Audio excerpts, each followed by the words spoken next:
ကြောက်ကအစားထိုးကူးသမှုအောင်မြင်သွားပြီဆိုတာဝေဒနာရှင်တယောက်တက်တော့ဒုတိယကြိမ်ဘဝအသစ်တစ်ခုရလိုက်တာနဲ့တူတူပါပဲအရင်ကလိုအစားတောက်တွေကိုတင်းကျပ်ကြီးထိန်းချုပ်စရာမလိုဘဲနဲ့ကိုစားချင်တာလေးတွေစားခွင့်ရလာပြီဆိုတော့တကယ်ကိုကျေနပ်စရာပါဒါပေမဲ့တခုသိထားရမှာကအခုလိုစားချင်တာလေးတွေစားခွင့်ရလာတာရဲ့နောက်ကြောက်ကလဲထားတဲ့အတွက်ကြောင့်ဒါဆွဲတောင်နေရတဲ့ steroid ဆေးတွေကြောင့်အစားတောက်တွေငြိမ်လာပြီးတော့ကိုလေးချိန်တွေရုပ်တရက်တက်ပြီးဝလာတတ်ပါတယ်ဒါအပြင်ကိုဘာကြောင့်ကြောက်ကပြက်ပြီးလဲလိုက်ရလို့ပေါ့နော်စီးကျိုယောဂါကြောင့်လားဒီသွေးလိုယောဂါကြောင့်ကြောက်ကပြက်ပြီးလဲလိုက်ရလားပေါ့မှာမူတည်ပြီးတော့ကိုအခုလက်ရှိရထားတဲ့ကြောက်ကအစ်စ်လေးကျဉ်းကျဉ်းမှမှရှိဖို့အတွက်ဆိုရင်ဒီစားတောင်းပုံစံလေးစနစ်ကြနေမှာဖြစ်ပါဘူးဒီနေ့မှာတော့ကျွန်တော်ကဒီကြောက်ကလဲထားတဲ့သူတွေမှာအစားတောက်ပိုင်းနဲ့ပတ်သက်ပြီးတော့ဘာတွေကိုအဓိက view ဆိုင်ရမလဲဆိုတာလေးကိုပြောပြပေးမှာဖြစ်ပါတယ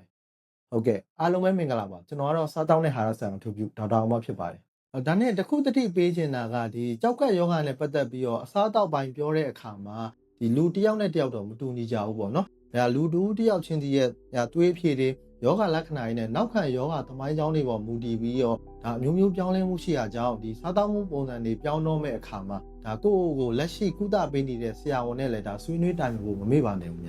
ကြောက်ကအစားထိုးကုသထားတဲ့သူတွေမှာဒီအစားတောက်ပိုင်းနဲ့ပတ်သက်ပြီးတော့သတိထားမဲ့အချက်လေးရှိပါတယ်အဲ့ဒါကတော့နံပါတ်1ဒီအစားတောက်တန်ရှင်းမှုပါပဲဒါကအဓိကပ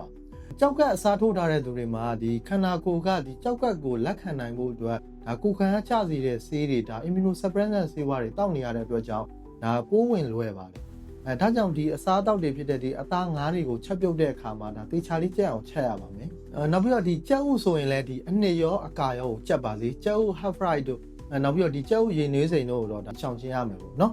နောက်ပြီးတော့ဒီနွားနို့ဆိုရင်လည်းကျွန်တော် posturing meat လို့ခေါ်တဲ့ဒါပေါင်းခံပိုးသက်ထားတဲ့နွားနို့တွေကိုပဲဒါတောက်သုံးရပါမယ်အသီးရွက်တွေဆိုရင်လည်းကျွန်တော်တို့ဒီလက်လက်ဆက်ဆက်ရှိတာနဲ့နောက်ပြီးတော့ရေလေးကိုတေချာဆေးပြီးတော့မှဒါစားတောက်ပေးရမှာပေါ့နော်အပြင်စားတွေစားတာထက်အိမ်မှာပဲကိုယ့်အနေကိုတက်တက်ရှင်းရှင်းချက်ထားတဲ့လက်လက်ဆက်ဆက်ဟင်းတွေကိုပဲဒါစားတောက်သင့်ပါတယ်နံပါတ်2ကတော့အသားဓာတ်ကိုမျှတစွာစားပါပေါ့နော်ကြောက်ကအစားထိုးပြီးတဲ့အချိန်မှာကျွန်တော်အသားလိုအပ်ချက်ကတော့ဒါအရင်ကလိုမဟုတ်တော့ဘူးပေါ့နော်အရင်တော့ကတော့ကျွန်တော်တို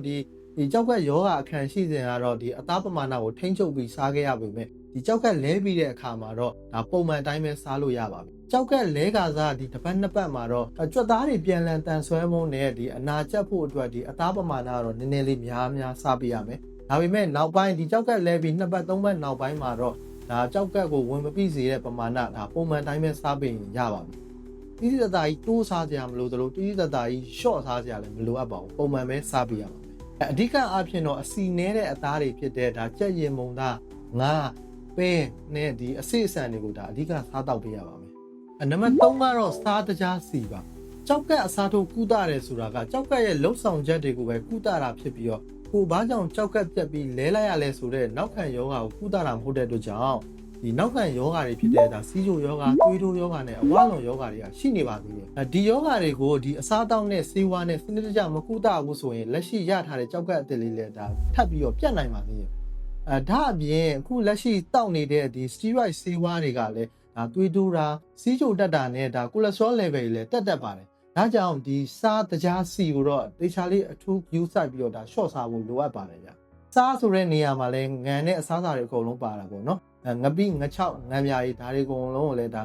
ါအကန့်အသတ်လေးနဲ့စားရမယ်ပေါ့နော်လုံးဝကြီးတော့ရှောင်စရာမလိုပါဘူး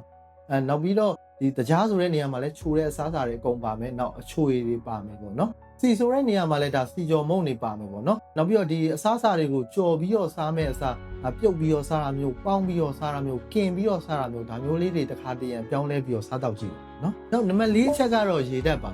ါကြောက်ကအစားထိုးကုသပြီးသွားပြီဆိုတော့ဒါရေတောက်တဲ့ပမာဏကတော့အရင်လိုမဟုတ်တော့ဘူးเนาะကြောက်ကကအလုံးလုံးလာပြီဆိုတော့ဒါရေတောက်တဲ့ပမာဏလည်းလွတ်လပ်လပ်ရှိလာပြီပေါ့เนาะများသောအားဖြင့်တော့ဒီကြောက်ကအစားထိုးထားတဲ့သူတွေမှာရေတစ်နေ့ကို2လီတာနဲ့ 2.5 လီတာလောက်ထိတောက်လို့ရပါတယ်တိတိကျကျဘယ်လောက်ပမာဏတောက်ရမလဲဆိုတာကတော့ဒါကိုလက်ရှိသွားနေတဲ့စီးပမာဏနဲ့ဒါသွေးဖြည့်တွေပေါ်မှာမူတည်ရတဲ့ကြောင့်ဒါဆရာဝန်ကအသေးစိတ်ညွှန်ကြားပါလိမ့်မယ်နောက်ဆုံးနံပါတ်5ချက်ကတော့ဒီကြောက်ကအစားထိုးထားတဲ့သူတွေမှာဒါရေရှည်ဆွဲတောင်နေရတဲ့ steroid ဆေးတွေ immunosuppressant ဆေးတွေရှိရပေါ့နော်ဒီဆေးတွေနဲ့မတည့်တဲ့အသီးတွေဖြစ်တဲ့ဒါ grapefruit သီးတလဲသီးဒီလိုအသီးမျိုးတွေကိုတော့ဒါလုံးဝရှောင်ကျဉ်ရပါတယ်နောက်ပြီးတော့ဒီဆေးဘက်ဝင်အပင်တွေတိုင်းဆေးတွေနဲ့တခြား supplement တွေတောက်တဲ့အခါမှာလည်းဒါကိုယ်လက်ရှိကုနေတဲ့ဆရာဝန်နဲ့ဒါတိုင်ပင်ကြည့်အောင်ပေါ့နော်ဘာလို့လဲဆိုတော့ဒီဆေးတွေကကိုယ်လက်ရှိတောက်နေတဲ့ steroid ဆေးတွေအာနိသင်ကိုဒါပြောင်းလဲစေတတ်တဲ့အတွက်ကြောင့်အနည်းချုပ်လေးနဲ့ပြန်ပြောရရင်ကြောက်ကစားထုံးထားတဲ့သူတွေအနေနဲ့နံပါတ်1စားတောက်တန့်ရှင်းရပါမယ် နံပါတ်2အသားပမာဏကိုမျှမျှတတစားရပါမယ်